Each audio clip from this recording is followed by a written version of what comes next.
بسم اللہ الرحمن الرحیم، السلام علیکم۔ کیسے ہیں ویورز؟ امید کرتا ہوں بالکل خیریت سے ہوں گے۔ اچھا، ہمارے کسان دوستوں کا ایک گلہ شکوہ ہوتا ہے کہ جس ٹائم آپ لوگ ہمیں ریکمینڈ کرتے ہیں کہ پلانٹس میں سردیوں میں آپ نے گوبر کھاد کا استعمال کرنا ہے، چاہے وہ بڑا پلانٹ ہو یا چھوٹا، اسپیشلی چھوٹوں کی اگر بات کریں، لیکن جس ٹائم ہم لوگ اس میں یہ گوبر کھاد کا استعمال کرتے ہیں تو ہمارے پلانٹ سوکھ جاتے ہیں، مٹی خراب ہے، یہ پتہ نہیں کیا وجہ ہے۔ تو اس کا کیا حل ہونا چاہیے؟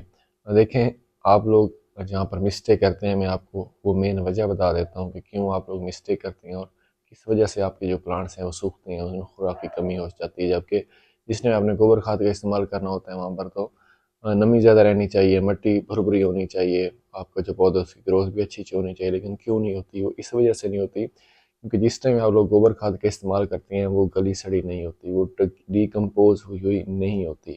آپ لوگوں کو یہ بات بار بار سمجھنے کی ضرورت ہے کہ اپنے پلانٹس کو جو گوبر کھاد دینی ہے وہ ڈیکمپوز ہوئی ہو، اس کو ڈیکمپوز ہونے مزید وقت نہیں چاہیے۔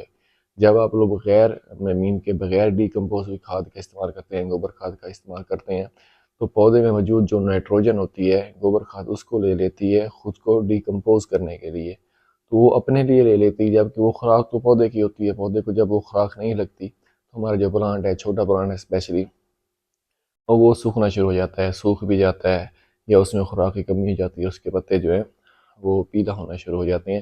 تو آپ نے اس بات کا لازمی خیال کرنا ہے کہ جس ٹائم آپ نے آرگینکلی چلنا ہے، اپنے پلانٹس کو اس قسم کی کھاد دینی ہے، تو پھر کوشش کرنی ہے کہ اسپیشلی جس ٹائم آپ نے گوبر کھاد کا استعمال کرنا ہے وہ ڈیکمپوز ہوئی ہو، نہ کہ بغیر ڈیکمپوز ہوئی ہو۔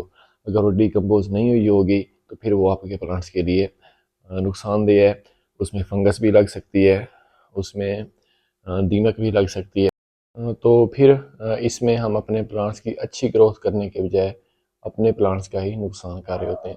تو اگر اس ویڈیو سے ریلیٹڈ آپ کا کوئی بھی سوال ہو تو لازمی شیئر کیجیے گا۔ انشاءاللہ ملاقات ہوتی ہے ایک نئی ویڈیو کے ساتھ، ایک نئے ٹاپک کے ساتھ۔ اب لوگ ویڈیو دیکھتے ہیں لیکن چینل کو سبسکرائب نہیں کرتے، تو اس پر آپ نے چینل کو سبسکرائب بھی لازمی کرنا ہے۔